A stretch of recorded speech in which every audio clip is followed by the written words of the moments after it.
Henry and Gordon were lonely when Thomas left the yard to run his branch line. They missed him very much. They had more work to do and had to fetch their own coaches. The big engines thought they were too important to fetch coaches. James grumbled too. "We get no rest, we get no rest," they all complained. But the coaches only laughed. "You're lazy and slack, you're lazy and slack," they answered. Altogether, the engines were causing Sir Topham Hatt a great deal of trouble. The big stations at both ends of the line each have a turntable. Sir Topham Hatt had made them so that the tender engines can be turned round, because it is dangerous for them to go fast backwards.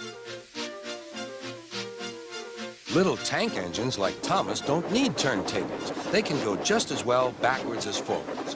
But to hear Gordon talk, you would have thought that Sir Topham Hatt had given him a tender just to show how important he was.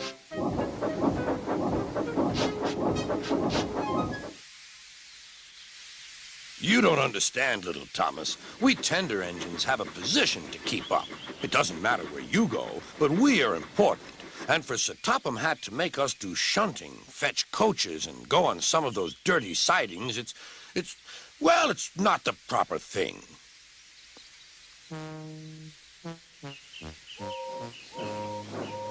Thomas chuckled and went off with Annie and Clarabelle. "Disgraceful," Gordon hissed as he ran backwards to the turntable. The turntable was in a windy place close to the sea, and if he was not on it just right, he put it out of balance and made it difficult to turn.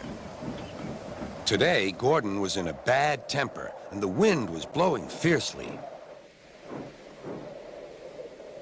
His driver tried to make him stop in the right place, but Gordon wasn't trying. The fireman tried to turn the handle, but Gordon's weight and the strong wind prevented him. "It's no good," they said at last. "Your big tender upsets the balance. If you were a little tank engine, you'd be all right.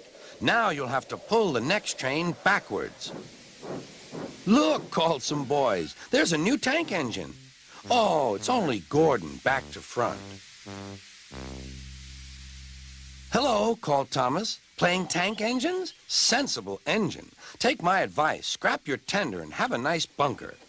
Gordon said nothing. Even James laughed when he saw him. "Take care," hissed Gordon. "You might stick too." "No fear," chuckled James. "I'm not so fat as you." "I mustn't stick," thought James. He stopped on just the right place to balance the table. It could now swing easily. Gordon arrived in time to see everything. James turned much too easily. The wind puffed him round like a top. He couldn't stop.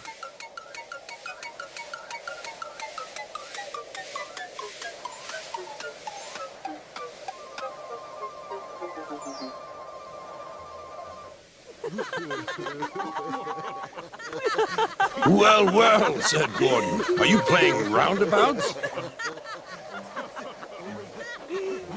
Poor James, feeling quite giddy, rolled off to the shed without a word.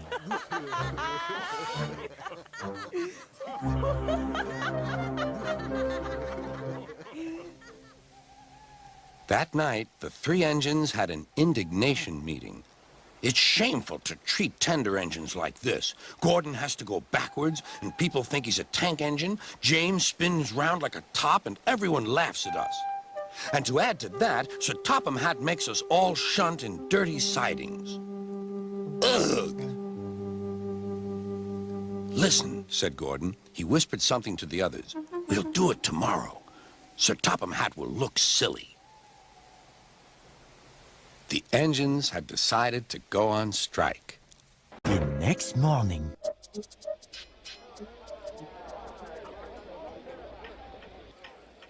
Sir Topham Hatt sat in his office listening to the noise outside. The passengers were angry. The station master came in. "There's trouble in the shed, sir. The engines are refusing to come out." "There's no train, and the passengers are saying this is a bad railway." "Indeed," said Sir Topham Hatt, "we cannot allow that." He found Gordon, James, and Henry looking very cross. Come along, Henry. It's time your train was ready. Henry's not going, said Gordon. We won't shunt like little tank engines. That was Thomas's job. We're important tender engines. You fetch our coaches and we will pull them. Tender engines don't shunt. We'll see about that, said Sir Topham Hatt. No engine on my railway is too important for small jobs. And he hurried away to find Edward. The yard has never been the same since Thomas left to run his branch line, he thought sadly. Edward was shunting. Leave those freight cars, please, Edward, said Sir Topham Hatt. I want you to push coaches for me in the yard. Thank you, sir. That will be a nice change. That's a good engine. Off you go, then.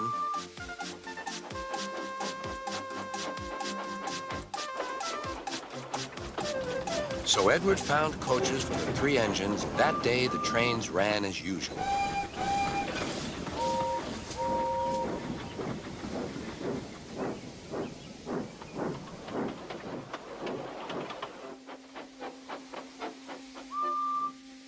But next morning, Edward looked unhappy. Gordon came clanking past, hissing rudely.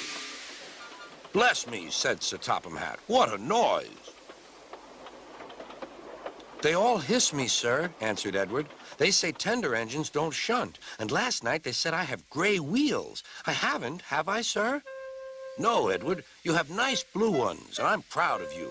Tender engines do shunt, but all the same, we do need another tank engine here. He went to a workshop, and they showed him all sorts of engines.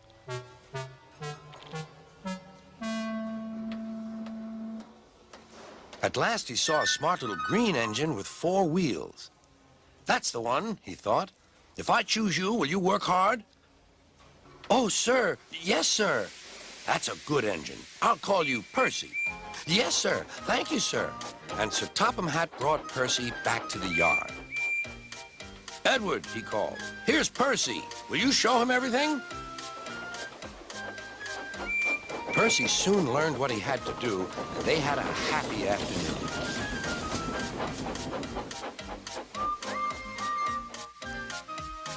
Then Henry came by, hissing as usual. Whoosh went Percy. Henry jumped and ran back to the shed.